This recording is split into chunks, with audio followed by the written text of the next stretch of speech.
On va passer à un tout autre sujet, autre dossier, et c'est notre thème du billet science aujourd'hui avec vous, Julia Siger. Bonjour Julia. Bonjour, On Isabelle. prend la direction de Mayotte où la situation sanitaire se dégrade. Le nombre de cas de choléra augmente. 26 sont recensés à ce stade. Pour les prendre en charge, une deuxième unité vient d'être ouverte sur place. Le département manque cruellement de soignants, comme nous l'explique tout de suite Elsa Salit.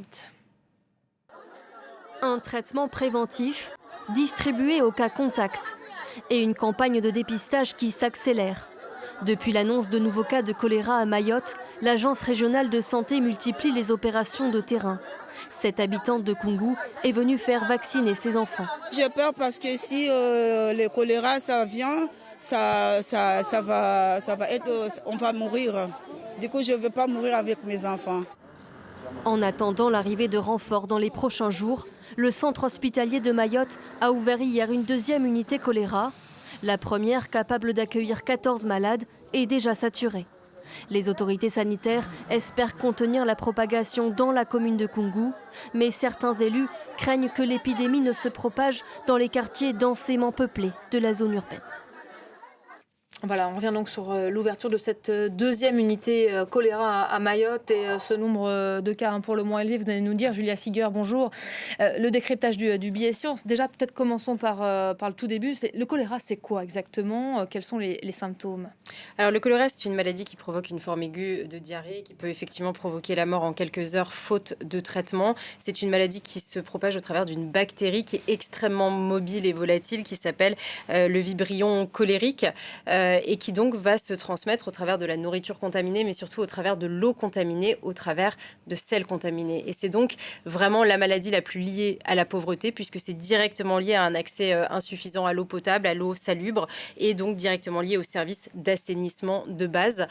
Ça va donc toucher les pays pauvres, mais aussi les pays en guerre. Et c'est pour ça que, par exemple, aujourd'hui, vous avez une épidémie de choléra qui sévit au Yémen. Alors, selon les études, il y aura, on estime que chaque année, il y a 1,3 à 4 millions de cas de choléra et 21 000 à 143 000 décès dus à la maladie dans le monde. Alors, ça paraît, cet écart est extrêmement important, mais ça dépend en fait du nombre de pays en guerre. Ça dépend du fait que les autorités arrivent à endiguer rapidement la propagation de cette bactérie.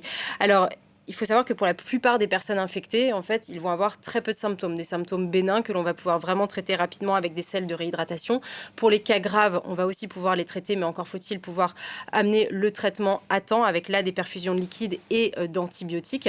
Mais il faut savoir que c'est vraiment lié en fait à la mise à des infrastructures, à la disposition, encore une fois, d'eau potable, à des services d'assainissement de base. Il y a aussi des gestes d'hygiène qui sont extrêmement importants, donc il y a un besoin de pédagogie au sein des populations. Et en plus de ça, on a aussi des vaccins anticolériques qui peuvent être donnés de manière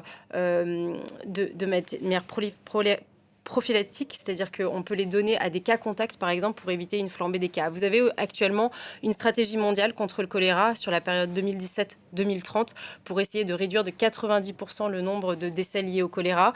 Voilà, mais encore une fois, ça touche beaucoup de pays, malheureusement, beaucoup l'Afrique de l'Est, l'océan Indien, on l'a dit, l'Afrique, par exemple, le Mozambique, l'Éthiopie, mais aussi la Tanzanie. Voilà, des moyens mis en œuvre donc au niveau mondial. Pour en revenir à ce qui se passe à Mayotte, de quoi est-il question aujourd'hui? Alors, un premier cas, en fait, a été détecté, un cas importé des îles Comores, qui sont un archipel qui est juste à côté donc de Mayotte dans l'océan Indien, et où l'épidémie de choléra sévit depuis le début de l'année. Très vite, les autorités ont réagi, mais malgré tout, d'autres cas importés ont été détectés, 10 autres, pour ensuite avoir détecté 2 premiers cas autochtones. Donc, ça veut dire des personnes qui ne sont pas sorties de l'île. Donc, c'est là où il faut vraiment accélérer les choses pour pouvoir endiguer la propagation de la bactérie.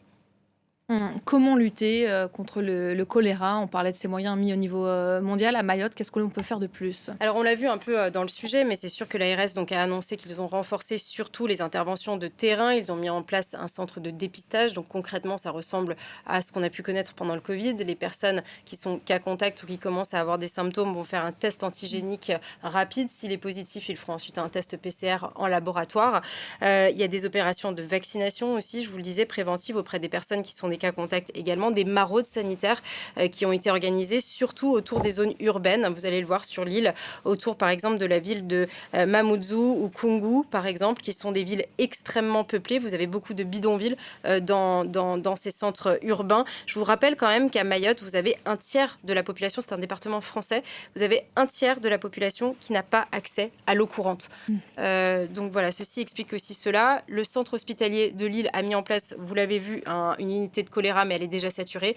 Un gros manque de soignants sur l'île. Vous avez une vingtaine de personnes issues de la réserve sanitaire qui est arrivée sur place, mais il faudra sûrement encore beaucoup de renforts. Merci beaucoup, Julia Siger. C'était le billet science consacré à la situation sanitaire à Mayotte.